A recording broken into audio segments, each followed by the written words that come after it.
जब भी जन्म कुंडली में अष्टम भाव में सूर्य महाराज, पंचम भाव में शनि महाराज और पंचम भाव के स्वामी की राहु से युति हो जाए और साथ ही लगन भाव में कोई भी पाप ग्रह बैठ जाए तो ऐसा जातक संतान के लिए तरस जाता है, उसे संतान की प्राप्ति नहीं होती है और यह दोष पितृ श्राप के कारण बनता है। जय श्री राम सभी को। तो आइए आज बात करते हैं पितृ श्राप के बारे में कि पितरों के श्राप के कारण जन्म कुंडली में ऐसे कौन कौन से योग बनते हैं जिनके कारण व्यक्ति को संतान की प्राप्ति नहीं हो पाती है। और जब तक माता बहनों को संतान की प्राप्ति नहीं होती है तब तक मातृत्व अधूरा रहता है, एक अपूर्णता बनी रहती है। जीवन में एक अंधेरा छाया रहता है। माता बहनों के लिए यह दुख जीवन का सबसे बड़ा दुख बन जाता है और केवल माता बहनों के लिए ही क्या, पति पत्नी और उनके परिवार वाले सभी सदस्य बड़े दुखी रहते हैं। संतान प्राप्ति के लिए कई बार माता बहनें किन्हीं तांत्रिकों, झाड़ फूंक करने वाले ओझाओं के चक्कर में पड़कर अपना अमूल्य समय और अपना धन बर्बाद करते हैं और अंत में हाथ कुछ भी नहीं लगता, ना तो संतान ही हो पाती है और धन की भी बर्बादी हो जाती है। तो जिन भी जातकों को संतान की प्राप्ति नहीं हो पा रही है उनको अपनी जन्म कुंडली किसी विद्वान ज्योतिषी को एक बार अवश्य दिखानी चाहिए ताकि उन कारणों का पता लगाया जा सके कि संतान की प्राप्ति क्यों नहीं हो रही है और समय रहते परम प्रभु परमात्मा की कृपा से सटीक उपायों द्वारा मातृत्व सुख की प्राप्ति की जा सके। यहाँ बात करते हैं कि आप स्वयं अपनी कुंडली देखकर कैसे पता करें कि आपकी कुंडली में भी ऐसा कोई दुर्योग बन रहा है। संतानहीनता के और भी कई योग ज्योतिष शास्त्र में हैं, लेकिन यहाँ बात करेंगे कि केवल पितृ श्राप के कारण संतान में जो बाधा का योग बन रहा है उसके बारे में जानकारी प्राप्त करेंगे। तो इन योगों को देखने से पहले आपको ये भी बताना चाहूँगा कि ज्योतिष शास्त्र का एक नियम है कि यदि लगन बलवान हो तो लगन कुंडली से, और यदि लगन कमजोर है और चंद्रमा बलवान है तो चंद्र कुंडली से देखना चाहिए। साथ ही प्रमुख रूप से लग्नेश, पंचम भाव और पंचम भाव के स्वामी को देखना भी आवश्यक है कि ये किस स्थिति में, किस अवस्था में कमज़ोर हैं या बलवान हैं, किस स्थिति में बैठे हैं। और साथ ही 16 वर्ग कुंडलियों में से यानी कि डिविजनल चार्ट्स में से D7 यानी कि सप्तमांश और D9 और नवमांश चार्ट्स, इन दोनों को देखना अति आवश्यक है। अब देखते हैं कि पितृ श्राप के कारण यानी कि पूर्वजों के किसी श्राप के कारण संतान बाधा हो रही है, संतान की प्राप्ति नहीं हो रही है, तो उसका सबसे पहला एक योग है कि जब भी जन्म कुंडली में तुला राशि का सूर्य यानी कि नीच राशि का सूर्य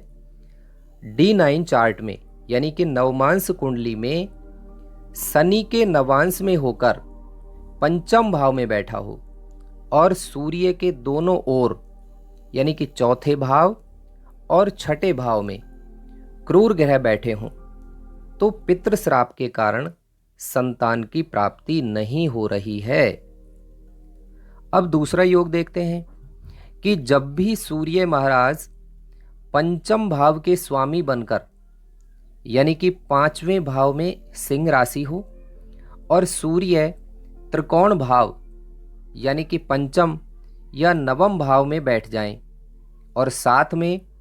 पाप ग्रह बैठ जाए या सूर्य के दोनों तरफ पाप ग्रह बैठ जाएं यानी कि सूर्य पाप कर्तरी में आ जाए या पाप ग्रह द्वारा सूर्य पर दृष्टि डाली जा रही हो, तो इस अवस्था में भी उस जातक को संतान नहीं होती है, जिसका कारण पितृश्राप बनता है। नेक्स्ट तीसरा है कि जब भी जन्म कुंडली में देवगुरु बृहस्पति सिंह राशि में बैठे हुए हों और पंचम भाव का स्वामी सूर्य के साथ बैठे हुए हों और साथ ही पंचम भाव और लगन भाव में पाप ग्रह बैठ जाएं या पाप ग्रहों की कहीं से दृष्टि पड़ जाए, तो भी पितृश्राप के कारण संतान की प्राप्ति नहीं हो पाती है और संतान बाधा का योग बनता है। नेक्स्ट चौथा योग है कि जब भी जन्म कुंडली में लगन भाव का स्वामी बलहीन होकर पंचम भाव में बैठ जाए और पंचम भाव का स्वामी कुंडली में कहीं भी किसी भी भाव में सूर्य के साथ बैठ जाएं और लगन भाव और पंचम भाव पाप ग्रह से पीड़ित हो जाएं, यानी कि इन भावों में या तो पाप ग्रह बैठ जाएं या पाप ग्रहों की दृष्टि पड़ जाए, तो यह भी पितृश्राप के कारण ऐसा योग बनता है और उस व्यक्ति को संतान नहीं होती है और उसका जीवन दुखमय हो जाता है। नेक्स्ट पांचवा योग जन्म कुंडली में पितृश्राप का देखते हैं कि जब भी जन्म कुंडली में 10वें भाव का स्वामी त्रिक भाव में बैठ जाए, यानी कि त्रिक भाव होते हैं छठा भाव, 8वां भाव और 12वां भाव, तो जब भी 10वें भाव का स्वामी इन भावों में से किसी भी भाव में बैठ जाए और मंगल ग्रह पाप ग्रह की राशि में बैठ जाएं, साथ ही लगन भाव का स्वामी और पंचम भाव का स्वामी पाप पीड़ित हो जाएं, तो ऐसे व्यक्ति को पितृश्राप के कारण संतान की प्राप्ति नहीं होती है और यदि किन्हीं और शुभ ग्रहों की वजह से हो भी जाए तो जीवित नहीं रहती है। नेक्स्ट है छठा कि जब भी जन्म कुंडली में लगन भाव और पंचम भाव में सूर्य, मंगल और शनि इनमें से कोई से भी ग्रह बैठे हों और अष्टम भाव और 12वें भाव में राहु और देवगुरु बृहस्पति हों, तो भी पूर्वजों के श्राप के कारण जातक को संतान की प्राप्ति नहीं होती है। नेक्स्ट 7वां योग है कि जब भी जन्म कुंडली में 10वें भाव का स्वामी पंचम भाव में और पंचम भाव का स्वामी 10वें भाव में बैठ जाए, यानी एक दूसरे से ये षडाष्टक योग बनाते हैं, साथ ही पंचम भाव और लगन भाव ये पाप ग्रह से पीड़ित हों, तो संतान प्राप्ति में बाधा का योग बनता है। नेक्स्ट 8वां है कि जब भी जन्म कुंडली में 10वें भाव का स्वामी मंगल ग्रह हो और पंचम भाव के स्वामी के साथ कुंडली के किसी भी भाव में बैठ जाएं और लगन भाव, पंचम भाव साथ ही 10वां भाव पाप ग्रहों द्वारा पीड़ित हों, तो भी संतान प्राप्ति में बाधा का कारण पितृश्राप ही बनता है। नेक्स्ट बात करते हैं 9 नंबर के योग की कि जब भी लगन भाव से अष्टम भाव में सूर्य महाराज हों, पंचम भाव में शनि महाराज बैठे हों, साथ ही कुंडली के किसी भी भाव में राहु के साथ पंचम भाव का स्वामी बैठ जाए और लगन पाप ग्रह से पीड़ित हो, यानी या तो पाप कर्तरी में आ रही हो, यानी कि लगन से दूसरे भाव और 12वें भाव में कोई पाप ग्रह बैठे हों, या लगन में कोई पाप ग्रह बैठ जाए या किन्हीं पाप ग्रह की लगन पर दृष्टि पड़ जाए, तो यह संतान बाधा का योग बनता है, जिसका कारण भी पितृश्राप ही होता है। नेक्स्ट है 10वां योग कि जब भी जन्म कुंडली के लगन भाव में द्वादश भाव का स्वामी बैठा हो और अष्टम भाव का स्वामी पंचम भाव में बैठ जाए और साथ ही यदि 10वें भाव का स्वामी अष्टम भाव में बैठ जाए तो पितृश्राप का योग बनता है। ऐसे व्यक्ति को संतान की प्राप्ति नहीं होती है। नेक्स्ट योग है 11 नंबर का, कि जब भी जन्म कुंडली में 6वें भाव का स्वामी 5म भाव में बैठा हो और 10वें भाव का स्वामी 6ठे भाव में बैठ जाए, और यदि जो कहीं मंगल ग्रह के साथ राहु की युति कुंडली के किसी भी भाव में बन जाए, तो ऐसे व्यक्ति की कुंडली में पितृश्राप बनता है,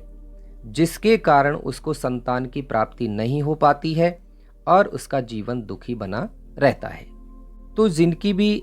जन्म कुंडली में ये 11 बताए गए योगों में से कोई सा भी योग बनता है, तो उसका जीवन संतान की कमी की वजह से दुखमय हो जाता है। सभी दर्शकों से अनुरोध है कि जिनकी भी कुंडली में ऐसा कोई पितृश्राप का योग बन रहा है और जिसके कारण संतान की परेशानी है, तो कमेंट बॉक्स में कमेंट जरूर करें। अंत में बात कर लेते हैं कि यदि पितृश्राप की वजह से संतान सुख में बाधा आ रही है, तो इस श्राप से मुक्ति कैसे पाई जा सकती है। जैसा कि नाम से ही पता चलता है कि पितृश्राप यानी पितृ होते हैं पूर्वज, तो पूर्वजों के असंतुष्ट रहने से, अब वो असंतुष्टि का कारण कोई भी हो सकता है, तो उन असंतुष्ट पितरों के द्वारा जातक को सकारात्मक ऊर्जा की प्राप्ति नहीं होती है और नकारात्मक ऊर्जा अनवरत आती रहती है, तो उनकी कृपा जो है नहीं रहती है। तो इस कारण से पितरों का श्राप जो है उस जातक को लग जाता है। वैसे तो जब भी किसी की कुंडली में पितृदोष आते हैं, तो उनके परिवार में शुभ कार्यों में बाधा आती है, व्यापार नौकरी में परेशानी आती है, शादी विवाह में दिक्कतें आती हैं, समय पर विवाह नहीं होता है, धन का नुकसान होता है, वंश की वृद्धि नहीं होती है, बुद्धि द्वारा किसी भी कार्य को लेकर सही निर्णय नहीं कर पाते हैं। तो इस तरह के बहुत से नकारात्मक पहलू बनते हैं। पितृदोष के कारण आने वाली परेशानियां और उनके उपायों के बारे में एक अलग से वीडियो बनाएंगे, लेकिन अपने यहाँ बात करने का उद्देश्य केवल है कि पितृश्राप के कारण संतान होने में जो बाधा आती है, तो उसका शमन कैसे किया जाए, उन पितरों को संतुष्ट कैसे किया जाए जिससे संतान की प्राप्ति हो सके। तो उपायों की बात करते हैं। तो सबसे पहले तो ऐसे जातकों को जिनकी कुंडली में पितृश्राप आ रहा है और संतान में बाधा उत्पन्न हो रही है, तो नंबर 1 कि अश्विन मास के कृष्ण पक्ष में, जो कि श्राद्ध पक्ष कहलाता है, तो इस पक्ष में पितरों की तृप्ति के लिए श्राद्ध करवाया जाना अति आवश्यक है। नंबर 2 कि बड़े बुजुर्गों की सेवा करके उनका आशीर्वाद लेना चाहिए, और हो सके तो वृद्धाश्रम में जाकर सेवा कार्य अवश्य करना चाहिए। और पितृश्राप के कारण संतान बाधा होने पर जो सबसे प्रमुख जो है उपाय है, वो यह करवाया जाना चाहिए कि ऐसे व्यक्ति को श्रद्धापूर्वक गया जी में पितरों की कृपा प्राप्ति के लिए श्राद्ध कराना चाहिए। उसके बाद सदाचारी योग्य ब्राह्मणों को भोजन कराना चाहिए, जिनमें योग्य ब्राह्मणों की संख्या कम से कम 100 होनी चाहिए। जो यदि 100 सदाचारी योग्य ब्राह्मणों को भोजन कराने में समर्थ नहीं है, तो 100 गायों को एक ही दिन में हरे चारे से तृप्त करना चाहिए। उनको हरा चारा डालना चाहिए और तब तक डालना चाहिए जब तक उनका पूरा पेट ना भर जाए, वो पूरे तरीके से तृप्त ना हो जाएं। और किसी सदाचारी विद्वान ब्राह्मण को गाय का दान करना चाहिए और कन्याओं की शादी में कन्यादान करते रहना चाहिए। इन उपायों को करने से व्यक्ति पितृश्राप से मुक्त होकर उसे पुत्र पौत्रादि की प्राप्ति होती है, संतान की प्राप्ति होती है, जिससे उसके कुल की वृद्धि और उन्नति होती है। तो ये सभी कार्य ऐसे व्यक्ति को करने चाहिए जिनकी भी जन्म कुंडली में पितृश्राप के कारण संतान प्राप्ति में बाधा उत्पन्न हो रही है। यदि आपकी कुंडली में भी ऐसा कोई दुर्योग बन रहा है तो आप भी परम प्रभु परमात्मा का नाम लेकर श्रद्धापूर्वक ये कार्य करेंगे तो इस दोष का शमन होगा और आपको संतान की प्राप्ति की इच्छा परमात्मा की कृपा से अवश्य पूरी होगी। सभी को बहुत बहुत धन्यवाद। जय श्री राम।